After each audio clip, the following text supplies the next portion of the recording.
Hello friends. Today, let's hear how CIPP is useful in real-life scenario. Mrs. Olivia had been teaching high school math for over 20 years, and during her tenure, she had developed a strong curriculum. Despite her confidence in her curriculum, the news of an impending curriculum evaluation by the school district made her slightly nervous. She knew that her curriculum was effective, but she also knew that there was always room for improvement. She decided to take matters into her own hands and learn more about the CIPP model.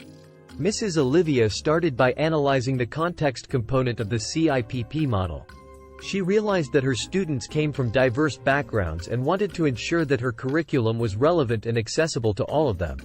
She reached out to parents and community leaders to get their input on what they thought the curriculum should include.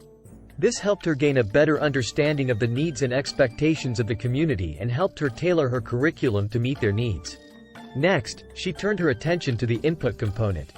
She realized that her curriculum needed additional resources and support to be more effective. She applied for a grant to purchase new textbooks and technology and reached out to the school district to request additional funding for professional development for her and her colleagues. This not only improved the curriculum but also enabled her to better equip herself and her colleagues with the necessary tools and knowledge to deliver the curriculum effectively. Moving on to the process component, Mrs. Olivia began to think about how she could improve her teaching strategies. She attended workshops and seminars to learn about new approaches to teaching math and started incorporating more hands-on activities and group projects into her lessons.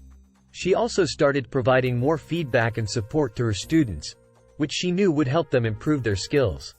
By doing so, she was able to make her teaching more interactive and effective, and improve her students' engagement in the subject. Finally, she looked at the product component of the CIPP model.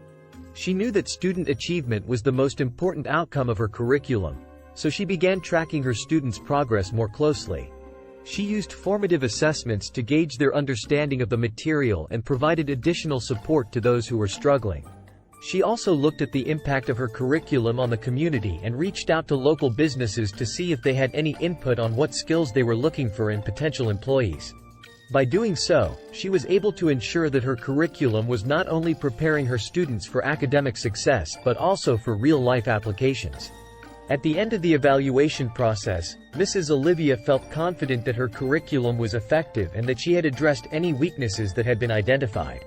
She was pleased to see that her students were achieving at higher levels than ever before and that they were better prepared for life after high school. She knew that the CIPP model had helped her to identify areas where she could improve her curriculum and that it had helped her to ensure that her students were getting the best possible education. As a result, she continued to use the CIPP model to improve and refine her curriculum, year after year. This brings us to the end of the video. Hope you liked it. We would come up with more interesting and informative videos soon. Till then, keep learning and growing.